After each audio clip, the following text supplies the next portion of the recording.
Morning guys, તો આજનો video આપણે અહીંથી સ્ટાર્ટ કરીએ છીએ. તો સ્વાગત છે તમારું આપણા નવા વ્લોગમાં. આઈ હોપ તમે બધા મજામાં હશો ગાઈસ. અને આજે આપણે થઈ ગયા ગુજરાત યાત્રાના કમ્પ્લીટ 11 દિવસ. તો કાલે નાઈટ આપણે અહીંયા હતા પિયુષ મંડપ સર્વિસ છે ને, તો અહીંયા આપણે લુણાવાડાના ભાઈઓ રહેશે ને, તો આપણે એમના જોડે નાઇટ કરી હતી કાલની. બાકી ગોપાલભાઈ ગયા તમે બધા લુણાવાડા બાજુ ના છે? બાકી જો ગાઈસ સવારમાં કામ ચાલુ છે. ઓર્ડર પર જવાનું. અત્યારે આપણે મેન હાઈવે ઉપર આવી ગયા છીએ દ્વારકાથી. તો અહીંયાથી દ્વારકાનું બધા દેખાઈ શકે છે, તમે જોઈ શકો છો. અને આપણે જવાનું છે હવે પોરબંદર સાઈડ. તો પોરબંદર અહીંથી 101 કિલોમીટર છે અને ભાવનગર છે 195 કિલોમીટર. એટલે ટ્રાય કરીએ કે પોરબંદર આજે પહોંચી જવાય. બાકી બહુ ધૂમ ચડી ગયો છે બહુ, તો ટ્રાય કરીએ કેટલા સુધી પહોંચાય. ચલો નીકળીએ હવે. Good morning guys. તો કાલનો આપણો ફૂલ વિડીયો આવી ગયો છે આપણી યુટ્યુબ ચેનલ ઉપર. આપણે કાલે દ્વારકાધીશના દર્શન કર્યા, નાગેશ્વર જ્યોતિર્લિંગના દર્શન કર્યા. તો મેં ફૂલ વિડીયો નાખી દીધો છે મારી યુટ્યુબ ચેનલ ઉપર, જેની લિંક મેં નીચે આપી દીધેલી છે અને ઇન્સ્ટાના બાયોમાં પણ આપેલી છે ઓલરેડી. તો ફટાફટ જઈ અને વિડીયો જોઈ આવો. અને હા, કમેન્ટ કરવાનું ભૂલતા નહીં. જય દ્વારકાધીશ, જય શ્રી રામ, હર માળી. ગયા છે 10 અને આપણે દ્વારકાથી નીકળી અને 15-20 કિલોમીટર જેટલું કાપી નાખ્યું છે. સમથિંગ કલાક 1.5 કલાક જેવું થઈ ગયું. આપણે દ્વારકાથી નીકળે અને 20-25 મિનિટ અહીંયા આરામ કર્યો. અહીંયા મતલબ આ ઢાળ છે મોટો, તો ઢાળ ચડાવીને આપણે અહીંયા આરામ કર્યો થોડી વાર. અહીંયા બેઠો તો મેં, પાણી પણ પૂરું થઈ ગયું છે હવે. તો આગળ તો નજર પકે ત્યાં સુધી તો કોઈ દેખાતી નથી દુકાન કે કોઈ પેટ્રોલ પંપ, પણ મળશે તો પાણી લઈ લઈશું. અને ખાસી વાર આરામ કર્યો. એક વિડીયો અપલોડ કરવાનો હતો, વિડીયો અપલોડ બી કરી દીધો. તો હવે અહીંયાથી નીકળીએ. પાણી મળશે તો લઈ લઈશું. અત્યારે આપણે જઈ રહ્યા છીએ પોરબંદર. અહીંથી સમથિંગ 70 કિલોમીટર જેટલું બાકી છે. અને ત્યાં જતા તો આપણને આ ભાઈ મળી ગયા ઇકો લાઈન. ક્યાંથી તો? ગાંધીનગર બેગમ નવાજ ગાંધીનગરથી છે અને એ પણ ઇકોથી સોમનાથ જઈ રહ્યા છે. તો મળીને બહુ સારું લાગ્યું. બાકી હવે નીકળીએ છે ને, ધૂમ ચડી ગયો છે. ચલો મળીશું.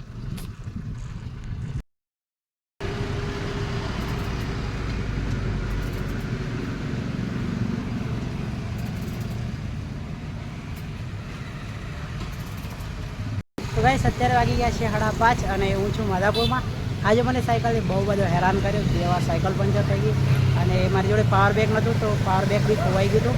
એ દિવસથી તો ચાર્જિંગ બી નહોતું ફોનમાં. સાયકલ 2 વાર પંચર થઈ. તો અત્યારે આપણે જસ્ટ અહીંયા પંચર કરાવી અને પંપ બી લઈ લીધો છે, પ્લસ આપણે પાવર બેગ બી લઈ લીધું છે. આપણે કાલુભાઈએ પાવર બેગ લઈ આપ્યું, તો પાવર બેગ બી લઈ લીધું છે. અને સાયકલ પંચર 2 વખત કરાવી. બાકી હવે પંચર થાય ને તો કઢાવવાનું થાત નથી. હવે તો પંપ લઈ લીધો છે એટલે જોડે કાઢી દઈશું. બાકી અત્યારે વાગી ગયા છે હવે 5:30 અને અત્યારે આપણે માધાપુરમાં છીએ. તો આજની નાઇટ આપણે અહીંયા ક્યાંક કરવાની થશે થોડે દૂર, કેમ કે આજ થાકી ગયો છું. અને મેં આજે સાયકલ ખાસી બધી ચલાવી અને થોડેક પંચર થઈ લઈ તો કોમલ આવ્યા. બાકી અત્યારે માધાપુરમાં છું. તો હવે આથી આગળ જઈએ ગમે ત્યાં.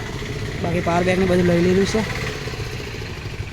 આ દુકાન પર આપણે પંચર કાઢ્યું અને એક પંચર આગળ કાઢ્યું હતું, ત્યાં આપણો ફોન સ્વિચ ઓફ હતો. તો અત્યારે છે ને હવે અહીંથી નીકળવાનું છે આગળ જવા માટે. તો જોઈએ આજની નાઇટ ક્યાં થાય છે. બાકી જોતા રહેજો વિડીયો. અત્યારે આપણે છીએ આગળ અને અહીંયા શ્રી હઠીલા હનુમાન આશ્રમ છે. ત્યાં આપણે વાત કરી કે નાઇટ રોકાવું છે, પણ ત્યાં ના પાડે છે. હવે શું પ્રોબ્લેમ છે ખબર નહીં. મેં એમને કીધું મારી જોડે પોલીસ પરમિશન છે, બધું છે, તમારે વાત કરવી હોય જલ્દી કરાવું, પણ બિલકુલ ના પાડી દીધી. તો આ આશ્રમ છે પણ અહીંયા ના પાડી. તો ટ્રાય કરીએ આગળ ક્યાંક સુવાની જગ્યા મળી જાય તો. બાકી ગુજરાતમાં પણ યાર આવું થાય છે કે ગુજરાતમાં પણ આપણા ગુજરાતમાં પણ સુવાની જગ્યા અમુક જગ્યાએ નથી આપતા. અને આ આશ્રમ છે તો છતાં મને આશ્રમમાં રોકાવાની ના પાડી. અત્યારે વાગી ગયા છે 6, એટલે હવે થોડી વારમાં અંધારું થઈ જશે. તો હું આગળ જાઉં અને ટ્રાય કરીશ કે મને સુવાની જગ્યા મળી જાય. બાકી કમેન્ટમાં લખી દેજો જય શ્રી રામ, હર હર મહાદેવ. જય શ્રી રામ, હર હર મહાદેવ. તો અત્યારે વાગી ગયા છે ગાઈસ 9 અને હું અત્યારે છું માગરોળમાં. તો ભાઈ મને તો થતું હતું ટેન્શન કે આજે મારે રોકાવાનું શું થશે, કેમ કે હું એક પાછળ આશ્રમે ગયો હતો. તો મને આશ્રમે ના પાડી દીધેલી, નાઇટ રોકાવા માટેની બિલકુલ ના પાડી દીધેલી. તો હું ત્યાંથી નીકળી ગયો અને સમથિંગ 10-15 કિલોમીટર જેવું ચલાવ્યું મેં નાઇટમાં સાયકલ. અને ત્યાર પછી હું પહોંચી ગયો માગરોળ. તો અત્યારે હું છું માગરોળમાં. તો અહીંયા જોઈ શકો છો હિન્દુ સનાતન सनातन आश्रम। हिंदू धर्म ही मेरा गौरव है, हिंदू धर्म ही मेरी पहचान છે। બહુ મસ્ત બોર્ડ બનાવેલું છે અને અહીંયા એક આશ્રમ ચાલે છે બાપુનો બહુ મોટો, જ્યાં ગાયોની બી સેવા થાય છે, મતલબ ગૌશાળા બી ચાલે છે અને અહીંયા આશ્રમ છે। તો યાત્રિકો હોય કોઈ પણ હોય તો બધાની સેવા કરે છે બાપુ। અને અહીંયા બહુ મસ્ત મંદિર પણ છે, ત્યાં આરતી થાય છે એટલે એ બાજુ આપણે નહીં જઈએ કેમ કે ત્યાં આપણું એ થશે, કોપીરાઇટ આવશે। બાકી અહીંયા મૂર્તિઓ બી છે, અહીંયા જો બેસવા માટે હિંચકા છે અને અહીંયા ગાયોની સેવા પણ થાય છે। જો કેટલી બધી ગાયો છે, આ બધી જ ગાયો અહીંયા સેવા કરે છે। અને ત્યાં સામે મારી ત્યાં મતલબ આપણે સુવાનું છે।